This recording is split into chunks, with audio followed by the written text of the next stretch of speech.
Hey everyone, it's Sean here, and today I'm back with another sneaker review. So today I'm going to be reviewing the Adidas Ultra Boost in the triple white 3.0 colorway.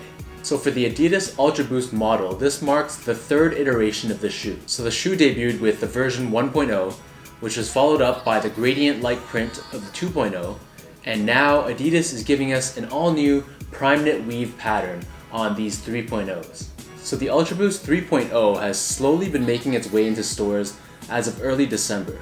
So they retail for a price of 180 USD or 240 Canadian dollars. From a Canadian price point, the 240 marks a $30 increase over the retail price of the Ultra Boost 2.0s.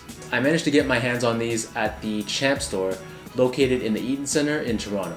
So taking a closer look at this shoe, as I'd mentioned earlier, the Primeknit weave that's found on the 3.0s has been completely revamped. So not only does the Primeknit look different, but it actually fits differently too. So I'll go into a bit more detail about the fit of this shoe later on in the review.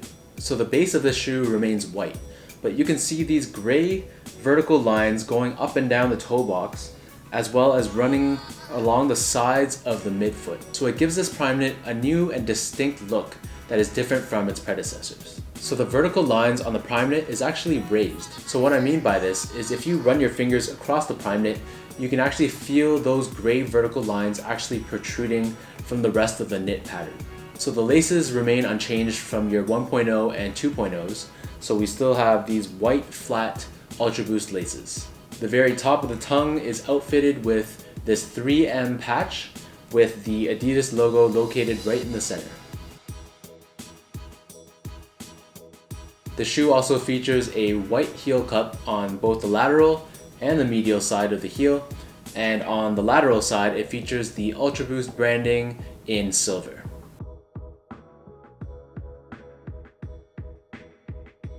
Another change that Adidas has done on these 3.0s is found on the midfoot cage. So the midfoot cage on the 1.0 and 2.0 was this opaque plastic material. This has been replaced on the 3.0s with this semi-translucent, almost milky looking sort of plastic. The shoe features a removable insole in gray, and it does have the Ultra Boost branding on it in a combination of silver and white. And finishing off the makeup of this shoe, we have this white Boost midsole along with this white Continental rubber outsole. So in terms of sizing, this is where my frustration lies with Adidas. So across the different models and even within the same shoe, it seems like my size varies from release to release. So for the Ultra Boost 1.0 and the 2.0, I stuck with my true size of 10.5. So the 10.5 gave me a nice snug fit, especially around the toe area, and the length left me with just about a finger's width from the edge of the toe box to the tip of my toe. But for the 3.0, the Primeknit that they use on this shoe is nowhere near as snug as the Primeknit on the 1.0 and the 2.0. So when I tried on my 10.5 true size at Champs, the shoe was actually very, very roomy, and I actually had to go down a half size to a size 10. So for the size 10, I still felt that I had the finger's width of space between the edge of the shoe and the top of my toe, and having a more snug toe box gave it a more comfortable fit compared to the fit on the 10.5, which was just really sloppy and just way too roomy for me. So overall, I'd recommend going a half size down from your normal Ultra Boost size. The only exception to this is if you like your shoes fitting more loose, or if your 1.0 and your 2.0s fit really, really, really tight. So if that's the case, then going with the same size in the 3.0s will probably give you just an overall more comfortable fit.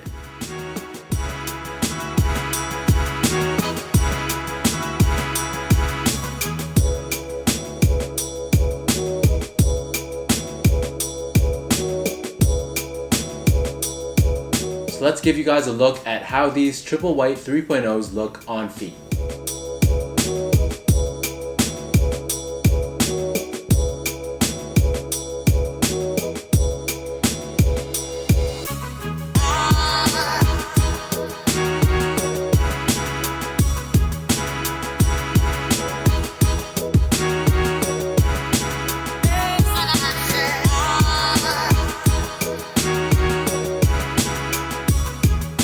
here in my hands, I have the triple white 1.0s as well as the 2.0s. And I just wanted to take some time to give you guys a breakdown of how all three versions are different from one another. So the Primeknit on the 1.0s is actually more of an off-white.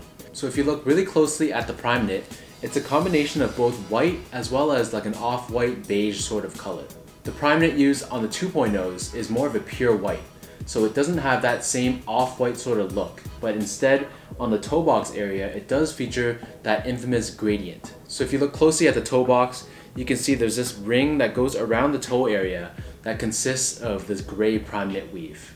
And as I mentioned earlier, the 3.0s feature this nice pure white Primeknit base, but it does feature these vertical lines of gray that goes up and down along the toe box. All three shoes feature the same flat white laces, but the laces found on the 1.0 are going to be a little bit thinner compared to that found on the 2 and the 3.0.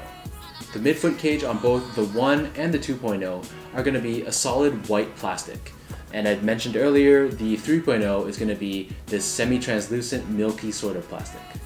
All three pairs are going to have the same white plastic heel cup, but the 1.0 has the Ultra Boost letters in a combination of black and silver. The 2.0 has it in a combination of silver and gold, and the 3.0 has the Ultra Boost lettering in all silver. In terms of the outsole, the 1.0 features this non-continental black rubber outsole. So the outsoles on the 1.0s were notorious for actually wearing away very quickly. So because of a lot of consumer complaints, Adidas adopted this continental rubber outsole, which is found on the 2.0s. So here it features this white continental outsole that is the same that is found on the 3.0s. Taking a look at the insole, the 1.0s had a white insole, whereas the 2.0s and of course the 3.0s both had a gray insole. So overall, just taking a look at this final picture of all three silhouettes side by side, you can see that the 1.0s had a bit more of this banana looking shape. But over time, with the 2.0s and finally now with the 3.0s, you can see that the Primeknit is nowhere near as snug as it once was. So according to Adidas in a recent interview, these changes made on the 3.0 was really rooted in engineering and performance science. And they had mentioned that these changes were made to really make this an overall better performing shoe. So that concludes my review of the Adidas Ultra Boost in the triple white 3.0 colorway. Leave a comment down below to let me know if you guys prefer the 1, 2, or the 3.0s, and if you guys do plan on picking up any of the 3.0 colorways. As always, be sure to hit that subscribe button down below, and definitely give me a follow on Instagram as well at SGO8. So until next time, thank you guys again for watching my review, and I'll see you again in my next video.